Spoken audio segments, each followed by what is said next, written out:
Hola, ¿qué tal chicos? Muy buenas tardes, buenas noches o buenos días, dependiendo de la hora en que estén viendo este video. Mi nombre es Fernando Suárez, ya me conocen algunos de ustedes, estoy apoyándolos en el apartado de química. Y hoy tenemos la sesión número 10, que es con respecto a la química del carbono y la introducción a la química inorgánica. Como tal, este video va a ayudarles sobre todo a entender un poquito más de dónde viene esta parte de la química orgánica, cómo nació y cómo nos ayuda a conocer un poquito más sobre, vaya, todo lo que nos rodea. Vamos a comenzar. Vamos a ver un poquito la agenda que tenemos para el día de hoy. Tenemos la historia de la química orgánica, cómo empezó a nacer esta ciencia, que si bien no se dio de la noche a la mañana, fueron diferentes circunstancias e incluso podría decir hasta sueños que gente tuvo para poder idear muchas de las clasificaciones que empezamos a hacer sobre los compuestos químicos. Vamos a ver un poco sobre el carbono, qué era el carbono, cómo el conocer más sus propiedades nos dio, fue un parteaguas para entender bien cómo se formaban nuevos compuestos químicos, la clasificación de estos compuestos orgánicos, acuérdense, tenemos orgánicos e inorgánicos, y vamos a adentrarnos dentro de esta clasificación a los hidrocarburos alifáticos, que son los de cadena sencilla, cadena, eh, vaya, enlace doble, enlace sencillo, enlace triple, que lo llegamos a ver también ya en algún tema, lo vamos a ver un poquito más a fondo. Pues la historia, como les digo, ya lleva varios años, más de 3 siglos, esta investigación sobre la química en donde Lemerck fue uno de los primeros que empezó a clasificar todos los químicos que teníamos, ¿no? Y los clasificaba pues de origen mineral, de origen vegetal, de origen animal. Entonces, dependiendo de qué tipo de compuesto era o de qué origen tenía, él iba haciendo esta clasificación. Alguien un poquito más adelante, casi un siglo después, poquito más de un siglo después, pues llegó Antonio Lavoisier, que él pues demostró que todos los, vaya, productos de origen animal y vegetal pues están formados básicamente de elementos específicos como lo era el carbono o el hidrógeno, y que también tenían proporciones de otros compuestos o de otros elementos como nitrógeno, azufre, oxígeno. Pero no fue hasta 1807 que llegó Jöns Jacob Berzelius, en donde empezó a clasificar ya a los compuestos en dos partes, en orgánicos, que venían de organismos vivos, y de inorgánicos, que procedían de la materia inanimada. Pero de aquí pasó algo, pasó un experimento que, pues, vaya, esta división de Berzelius, si bien Berzelius fue uno de los principales investigadores de la química orgánica, pues en este caso hubo un pequeño experimento que vaya, con esta clasificación no entonaba mucho. Y pues este fue el experimento de Friedrich Wöhler, un alemán que sintetizó a partir de materia inanimada, como lo decía Berzelius, como era el cianato de amonio, una sustancia orgánica, una sustancia animada, que en este caso fue la urea. Entonces aquí se dieron cuenta que esa clasificación no estaba de, vaya, tan correcta. Entonces ahí llegaron a pasar a ser una química orgánica, donde no era que tenía que ver que estuviera vivo o no, sino que tuviera un elemento, por decirlo así, principal en sus cadenas, como lo es pues el carbono. Y como les digo, hay una importancia fundamental en la química orgánica. ¿Por qué? Porque gracias a su investigación hemos hecho avances enormes en no solamente estas industrias que les muestro aquí, que son las commodities o las principales que usan o que usamos las personas hoy en día, sino también en el descubrimiento de nuevos medicamentos, de nuevos compuestos que han ayudado al ser humano a mejorar y a avanzar en su tecnología y en sus avances del día a día. Entonces vamos a ver que la química orgánica al final de cuentas está en todo lo que nos rodea. Como lo podemos ver aquí, hay algunas características de los compuestos orgánicos. Como lo dije, el principal es que contienen carbono en sus moléculas y que a veces está combinado con solamente hidrógeno, como es el caso de los hidrocarburos, y en otras ocasiones pues también con oxígeno, con nitrógeno, puede serlo con azufre, con fósforo, con astato, por ejemplo, con halógenos, con muchos diferentes compuestos. En el lado derecho pues tenemos una pequeña tablita donde tenemos las grandes diferencias entre compuestos orgánicos e inorgánicos, que pues lo más importante es que los compuestos orgánicos en su mayoría no conducen la energía o la corriente eléctrica, y eso tiene que ver mucho por la hibridación, la forma en que está estructurado electrónicamente el carbono, aunque ahorita vamos a ver cómo otros compuestos de carbono sí pueden conducir la electricidad o el calor. Son combustibles en su mayoría, es decir, que pueden reaccionar con oxígeno para formar una reacción de combustión, vaya, y bueno, tienen bajos puntos de fusión.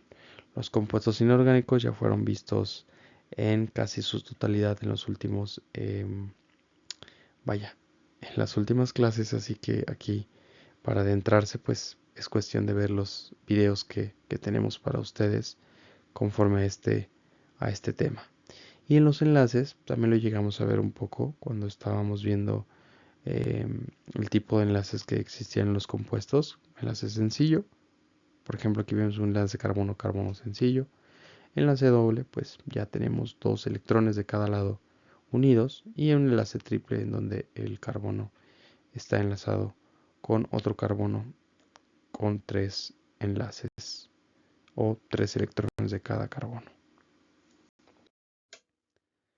Los compuestos del carbono, como les digo, no son solamente orgánicos, también existen compuestos inorgánicos como pues lo vimos, el dióxido de carbono o el carbonato, en este caso de calcio, y pues otras formas del carbono es el diamante, que como lo saben es una forma que debido a las altas presiones llegó a una estructura cristalina que lo hace un material muy, muy resistente, y de hecho es el material con el que se utiliza, vaya, para cortar cualquier cosa, para que se den cuenta que no solamente es que el carbono está en compuestos orgánicos, también hay inorgánicos, pero la diferencia es que en el caso de los compuestos orgánicos la cadena principal es de carbono, puede tener otros materiales, pero en su mayoría es carbono.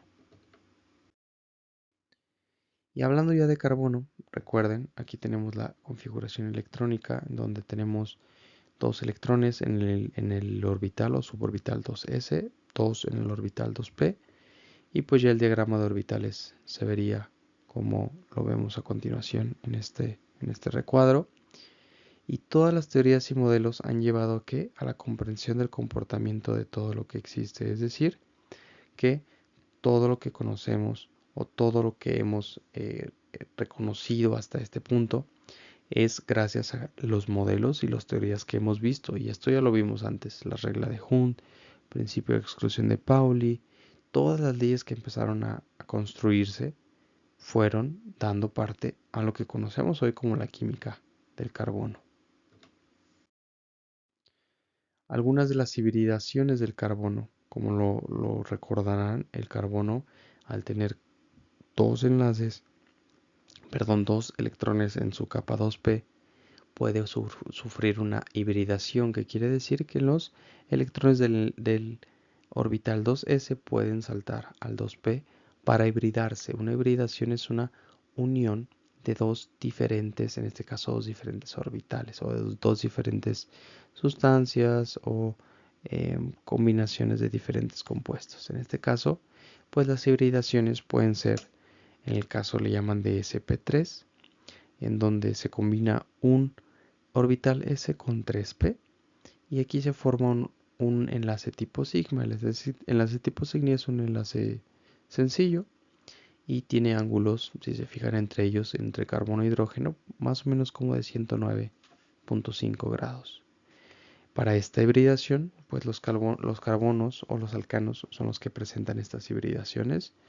Y para obtener el número de hidrógenos, en este caso, solamente sabiendo el número de carbonos, podemos multiplicar ese número por 2 y sumar 2 para obtener el número que tendremos de hidrógenos.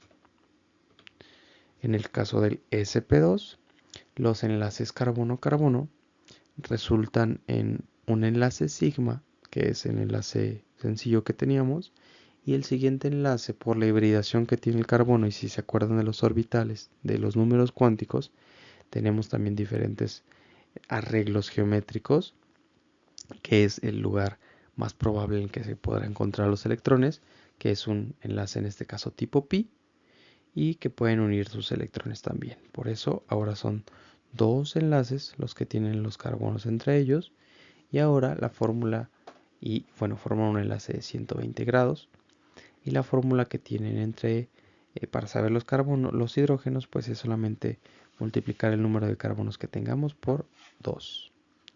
En el caso del sp, los enlaces de carbono resultan de un enlace sigma, como el enlace sencillo, el enlace sp3, y dos enlaces pi. En este caso vemos una molécula muy rígida, no hay tanto movimiento. ¿Por qué? Por la misma fuerza que tienen entre estos tres enlaces. Y como tal, para saber el número de hidrógenos, necesitamos esta formulita, que es el número de carbonos, se multiplica por 2 y se le restan 2 unidades.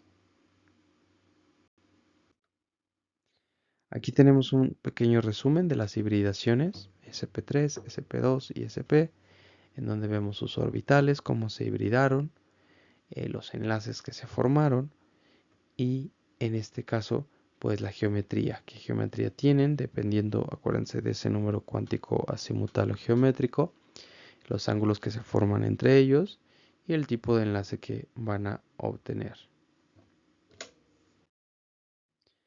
Los tipos de carbonos, chicos. Nosotros cuando formamos compuestos de carbono, si se fijan aquí es una cadena carbonada, pero que también tiene algunos halógenos como el cloro, como el bromo. En este caso se va a decir que un carbono es primario cuando este carbono solo está unido a otro carbono y los demás enlaces sean hidrógenos. Por ejemplo, un carbono, en este caso primario, pues podría ser que este carbono solamente está unido a un carbono de aquí. Aquí lo podemos ver más a detalle, o este de aquí. Este carbono solo está unido a otro carbono y los otros tres enlaces son hidrógenos. Esta es la fórmula, por ejemplo, esta fórmula esqueleto, esta fórmula desarrollada, y aquí, bueno, más bien semi-desarrollada, en donde podemos ver estos tres hidrógenos. Cuando esté unido a dos carbonos le llamamos un carbono secundario, como sucede en este carbono, que está unido a un carbono a la izquierda. Perdón, este está un terciario porque está unido a tres, arriba, a la derecha y a la izquierda. Un carbono secundario sería alguien como, en este caso, el carbono de aquí, que está unido a, sí, a un cloro, pero solamente a dos carbonos. O este de aquí también, que sería un carbono terciario con un triple enlace, vaya, pero al final, perdón, secundario, porque está unido a dos carbonos. Y el cuaternario sería como el carbono que tenemos aquí, que está unido a ¿qué? A cuatro carbonos diferentes. Entre más carbonos tenga, pues más se dice que más menos saturado está. Cuando está más saturado, quiere decir la saturación la da los hidrógenos. Y aquí tenemos un pequeño resumen, chicos, de todos los tipos. Bueno, esa es de una página que se llama Academia PAC, que también si pueden la pueden seguir. Dan muchas buenas definiciones sobre todo esto. De hecho, si quieren ver algo más a detalle, lo pueden consultar ahí. Por nuestro caso, vamos a ver solamente unas partes que son las más fundamentales para su examen, como es las cadenas alifáticas y las cadenas cíclicas relacionadas a a los aromáticos, que esto es lo del benceno, si se acuerdan. Entonces vamos a entrar a detalle en esta clase sobre las ramificadas, que pueden ser saturadas o no insaturadas. Les dije, la saturación las da el hidrógeno. Entre más hidrógenos tenga la cadena, más saturada está, menos hidrógenos es más insaturada. Ok, vamos ahora a la que sigue. La isomería de compuestos. Este es un tema muy fundamental en química orgánica y les digo, muy extenso. No nos vamos a meter tanto en detalles. Lo que queremos entender es que una isomería o los isómeros son compuestos diferentes en cuanto a propiedades físicas y químicas que tienen la misma fórmula molecular. Es decir, van a tener los mismos números de carbonos, pero su arreglo va a ser diferente. Por ejemplo, si yo tengo esta cadena que está aquí, tiene en este caso un carbono, dos carbonos, tres carbonos, cuatro carbonos, que si yo tengo esta cadena, si se fijan, voy a tener uno, dos, tres, cuatro carbonos, pero están unidos o conformados de diferente manera. Este sería un isómero de estructural, vaya, porque nada más cambia la estructura y también cambiando esta estructura van a cambiar las propiedades del isómero. La isomería como tal entonces es la característica que tienen los compuestos de presentar isómeros. Hay compuestos que pueden tener isomería, por ejemplo este que tiene cuatro carbonos, que este sería butano y este pues sería el el 2-metilpropano. Pero ahorita vamos a ver un poquito más sobre esto. En el caso, como les digo, aquí es una, vaya, muy a la superficie, muy superficial, pues la isomería estructural, que puede ser de cadena, de posición o de función, y la estereoisomería, que esta estereoisomería pues puede ser conformacional o configuracional. Digo, esto ya es un apartado más a detalle que se ve en un curso específico de química orgánica, pero por ahora lo que nos importa es saber que existen compuestos con el, vaya, la misma fórmula en el caso de que tengan los mismos números de elementos o de carbonos y de hidrógenos, por ejemplo, pero están estructurados de diferente manera.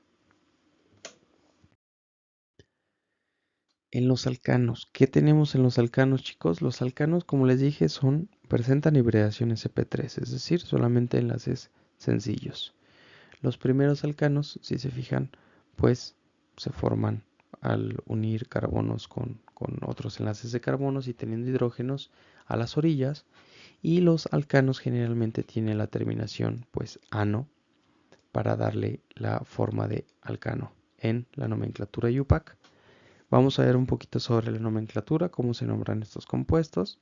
Y bueno, como les dije, está la fórmula desarrollada y la semidesarrollada o condensada, que es cuando se repiten ciertas cadenas de un mismo tipo, las podemos agregar en paréntesis y fuera del paréntesis solo poner el número, que es el número de cadenas que son de este tipo. Para esto, para la nomenclatura de alcanos, pues siempre buscamos la cadena más larga de carbonos. Es decir, podemos empezar de aquí, podemos empezar de aquí, o empezar de aquí a contar, o incluso de aquí, pero lo que vamos a hacer es contar la cadena más larga. Dado caso que si yo empezara aquí, luego me fuera aquí y aquí, pues sería una cadena de 3, pero no es la más larga. Entonces tendremos que ir por una cadena, por ejemplo, que fuera toda esta cadena y que al tener esta cadena pues sí tendríamos estas dos ramificaciones. Acuérdense, cada orilla es un carbono, lo que tenemos, también en las orillas de aquí tenemos carbonos y estos que están en el medio también son carbonos. Vamos a numerar la cadena principal comenzando desde el lado que haya más ramificaciones. Como están las ramificaciones vaya en la misma altura, el mismo carbono, podemos empezar de izquierda a derecha o derecha a izquierda. Y en este caso, pues en la clase podrán ver más a detalle o más ejercicios. En este caso solamente voy a marcarlo como 1, 2, 3, 4, 5. Ya la numeramos. Ahora nombrar cada constituyente por su posición. Es decir, en este caso, tenemos aquí un sustituyente que es una cadena que no es parte de la cadena principal, y en 4 también tenemos otra. Y vamos a nombrar los radicales por orden alfabético o por su complejidad estructural. Ahorita vamos a verlo en la siguiente diapositiva. Bueno, en este caso, ahora sí, vemos por ejemplo el ejemplo de aquí abajo, la numeramos, la cadena, tenemos ciertas cadenas extra que no son parte de la cadena principal y esas las vamos a tener que nombrar. Y estos sustituyentes o estas cadenas como externas, llamémosle a la cadena principal, van a tener estas definiciones, estos términos, que puede ser metil, si es una cadena como aquí, puede ser etil, si son dos carbonos, como la que tuviéramos aquí, puede ser propil, isopropil, terbutil, secbutil, y podríamos tener incluso más.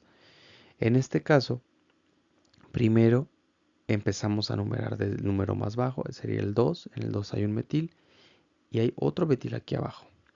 En el 4 hay un metil arriba y uno abajo, de forma que escribimos los números en donde estén los sustituyentes. Aquí sería 2,2, 4, 4, y usamos un prefijo de cantidad para 4, que en este caso sería tetra, para 3 sería tri, para 5 penta, y así sucesivamente. ¿De qué forma son? Son forma de los metil, como el que tenemos aquí, y al final nombramos la cadena principal con la terminación ano, que sería tetrametil hexano. ¿Vale? Ok, vamos ahora a los siguientes compuestos, que son los alcanos. Perdón. En el caso de los alquenos, tenemos mínimo un enlace de carbono-carbono doble, como lo vemos aquí. Estos son más reactivos, ya que reaccionan muy fácil con halógenos, y los nombres de estos compuestos pues terminan en eno. Si se fijan, eteno, propeno. No tenemos aquí como tal un metano. ¿Por qué? Porque al final de cuentas el metano pues es solamente un carbono y no está unido a nadie más. Solamente son enlaces sencillos, y para los alquenos mínimo necesitamos un enlace doble. Por eso no existe un alqueno, perdón, un metano o un meteno. Tenemos al propeno, al 1-buteno, al 2-buteno. Si se fijan, este numerito depende del lugar en el que está unido el carbono. En este caso está unido al carbono 1 con el 2. Si está unido al carbono 2 con el 3, pues si empezamos a numerar de izquierda a derecha, empezaría en el 2, por eso sería el 2-buteno, y así sucesivamente. Algunas reglas de nomenclatura de estos alquenos, pues igual, buscamos la cadena más larga, que en este caso pues es la que ya formamos aquí, y esta cadena pues dará el nombre principal del alqueno, que en este caso es de 7, sería hepteno. Después lo que tendremos es que tenemos que enumerar la cadena principal comenzando desde el lado donde haya más alquenos. El lado donde haya más alquenos pues es del lado izquierdo, es decir, de este lado hay un alqueno, y si lo numeramos de este lado, el alqueno se va a quedar con el número más bajo, que sería el 2. Después nombramos cada sustituyente, indicamos sus posiciones y el prefijo si llegará a ser necesario.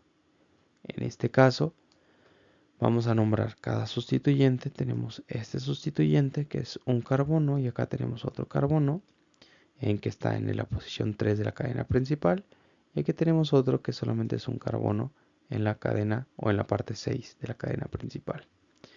Aquí ya nos dice que vamos a nombrar los radicales por orden alfabético. En este caso pues este es el etil, así que iría primero, y después el metil, que iría después, y ponemos pues el nombre 3 de que es sustituyente del etil, que aquí está, luego el 6, que ahí está un metil, y seguiríamos con la cadena, en ese caso principal, pero aquí lo que me faltó es ponerle en donde se encuentra el doble enlace.